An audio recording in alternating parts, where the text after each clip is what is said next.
Hello guys and welcome to the first episode of my Sorare Road to Glory. So in this series I'll be showcasing my journey of starting with £1,000 on the Sorare website. So what is Sorare? Sorare is an online fantasy football game where you can own your own NFTs and play them in different lineups, and based on how they do in real life you can earn rewards and prizes.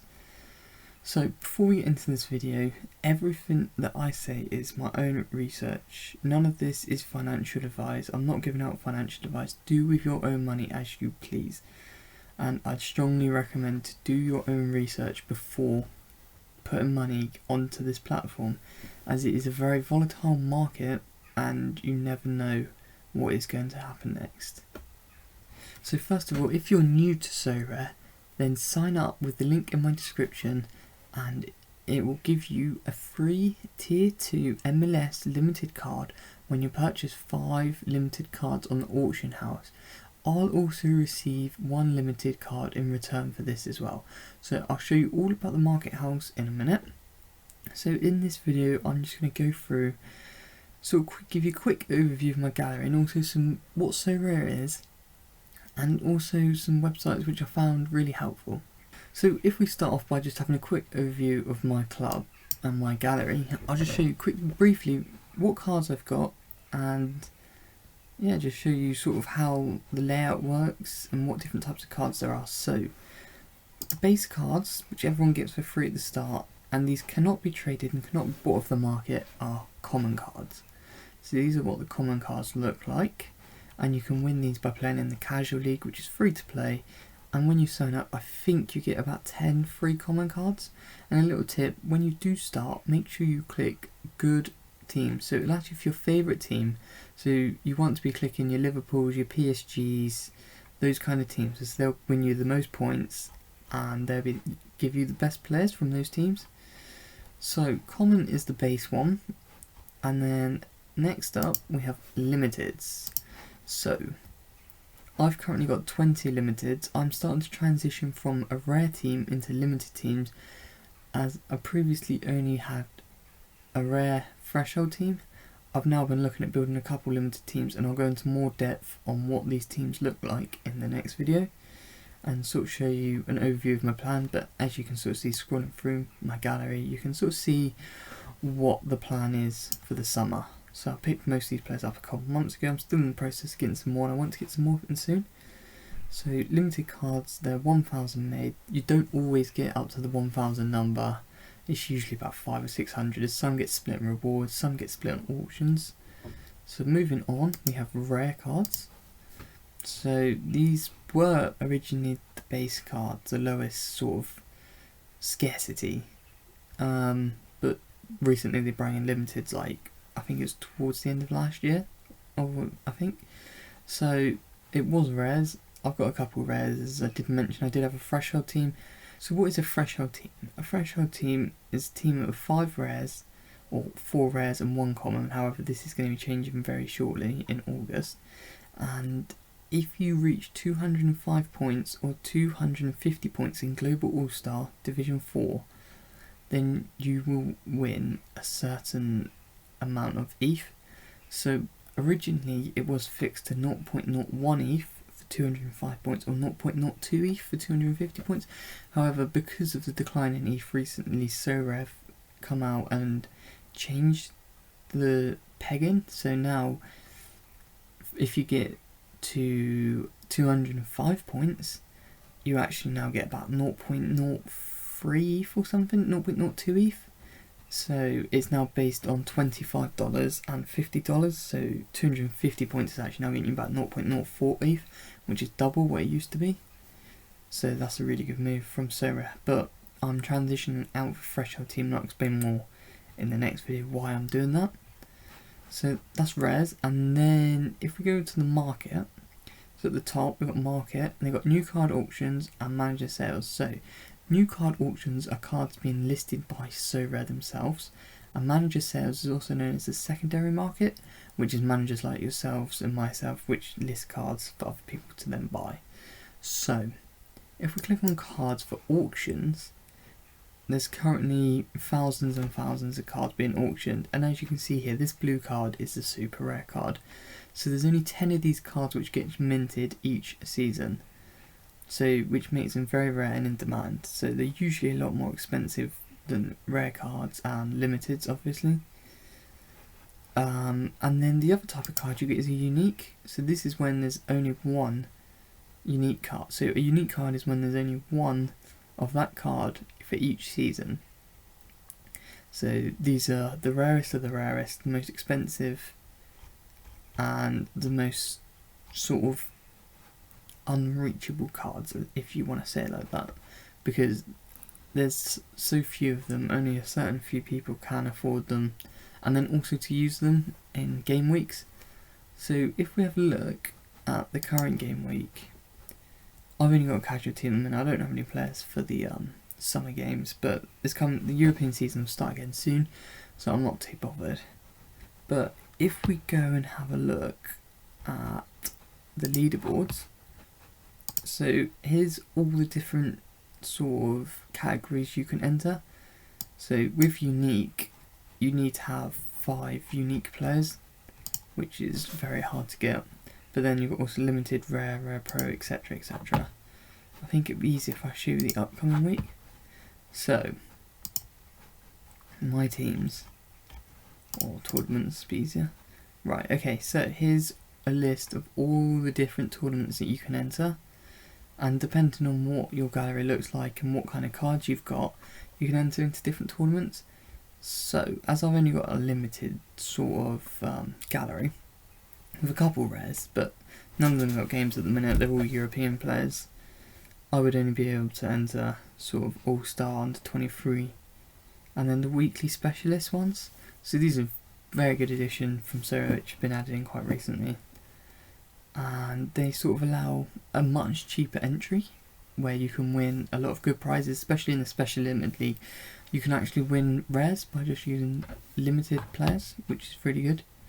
So that's something I'm going to be definitely looking into next season. It also makes for more fun and interesting team builds, as it's a lot more focused on what teams are playing and their fixtures, and a lot of players with easier fixtures will obviously do a lot better, and it's about scouting those and finding which ones fit the requirements and will be best for that game week. So this is sort of what the lobby looks like. So moving on to the websites that I use the most, that do help the most.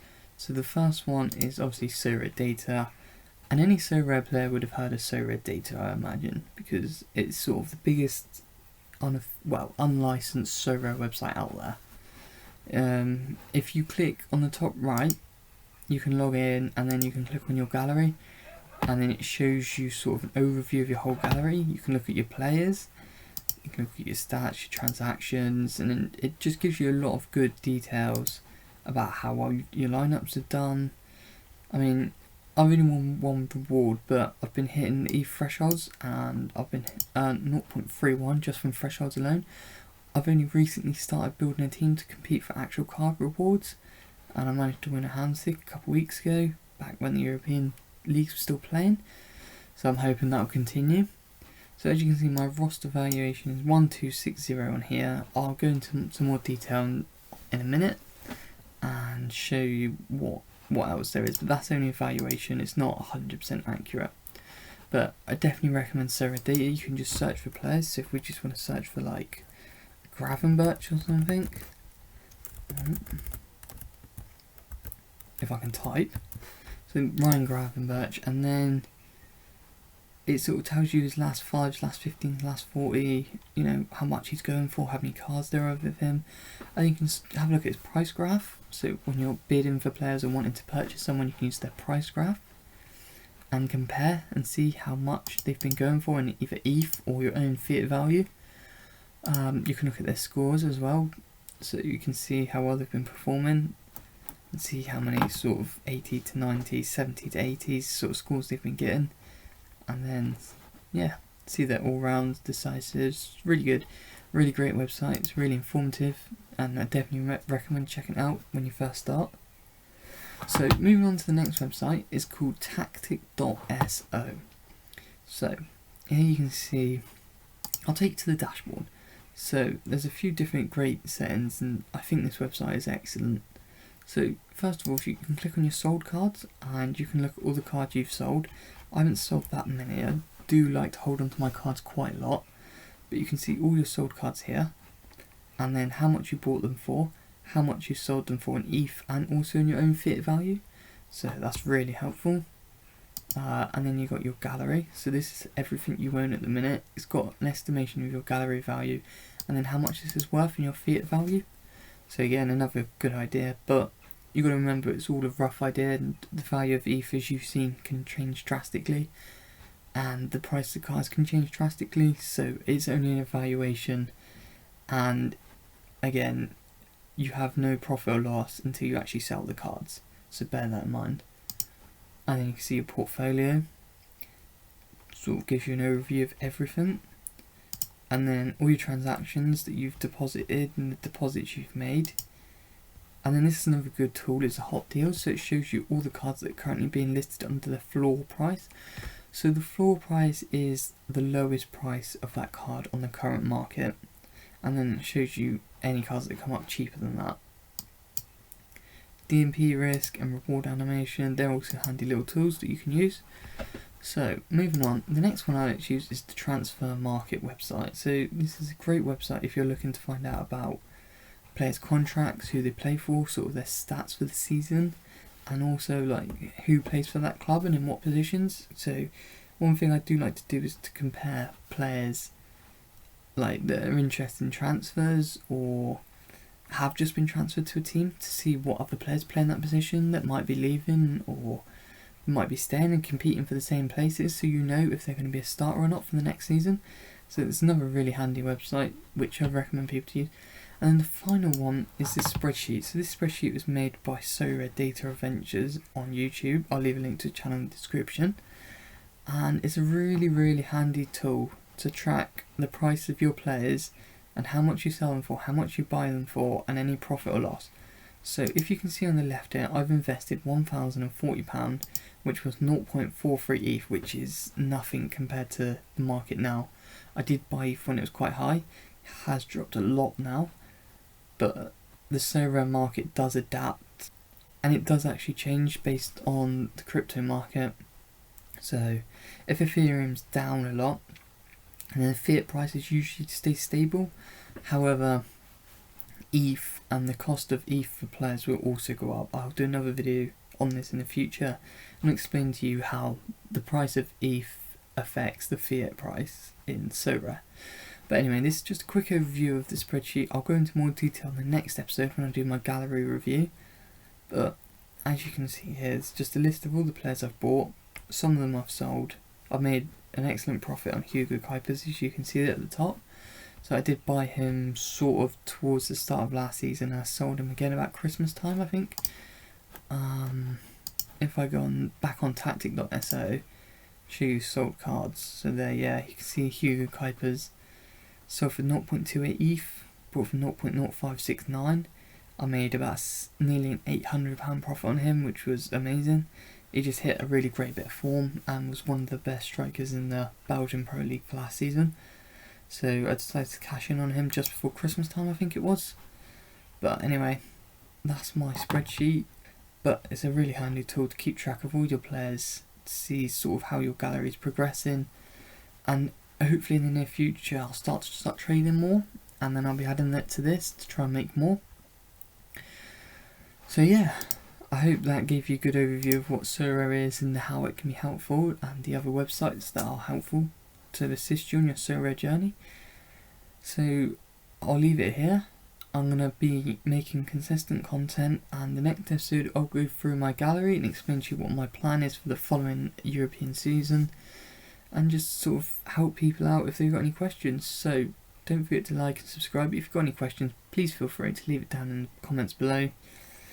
And that's me, so yeah, see you later.